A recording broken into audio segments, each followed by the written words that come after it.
காவல்துறை டாஸ்மாக்குக்கும் ப்ரொடெக்ஷன் கொடுக்கறதுல பெஸ்டா இருக்கிறாங்க. என்ன பண்றது?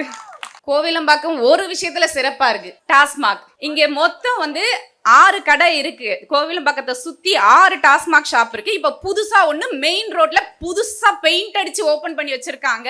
நான் என்ன கேக்குறேன்னா, இத்தனை கடை யார் கேட்டா? நீங்க எல்லாம் கேட்டீங்களா? கோரிக்கை வச்சாங்களா? யாரு கேட்டா இத்தனை கடை? யார கேட்டு இவ்வளவு கடை நீங்க இங்க திறந்து வச்சு எங்க மக்களோட வாழ்க்கையை பறிக்கிறீங்க? காவல்துறை டாஸ்மாக்குக்கும் ப்ரொடெக்ஷன் கொடுக்கறதுல பெஸ்டா இருக்கிறாங்க. என்ன பண்றது?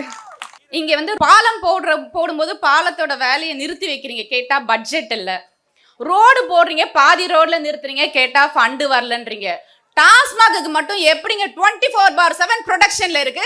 உங்க ஃபேக்டரியை மட்டும் நீங்க ரொம்ப அப்படியே வெல் பிளான்டா நடத்துறீங்க. 24/7 ப்ரொடக்ஷன், 50,000 கோடி ப்ராஃபிட் டாஸ்மாக்ல. யாரோட உயிரை பறிச்சு நீங்க இவ்வளவு ப்ராஃபிட் காட்டுறீங்க?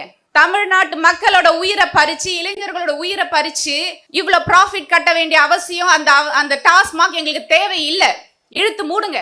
இதை இழுத்து மூடணும்னா நாம் தமிழர் கட்சி வந்தா மட்டும்தாங்க முடியும். ஏன்னா திமுகவும் சரி அதிமுகவும் சரி அவங்க 2 பேரும் பங்காளிங்கன்னு உங்க எல்லாருக்குமே தெரியும். அந்த 2 பங்காளிங்குமே கொஞ்சம் வருஷம் நீ வச்சுக்கோ, கொஞ்சம் வருஷம் நான் வச்சுக்கிறேன், நீ ப்ராஃபிட் எடுத்துக்கோ, நான் ப்ராஃபிட் எடுத்துக்கிறேன், நீ கமிஷன் எடுக்கோ, நான் கமிஷன், இப்படி ஒத்து போய் பயங்கரமா வேலை செய்யறவங்க இத்தனை வருஷமா படிப்படியா டாஸ்மாக குறைக்கிற வேலையை எதுவும் செய்யாம இருக்க டாஸ்மாகோட எண்ணிக்கையை அதிகரிச்சுட்டு தான் வராங்க.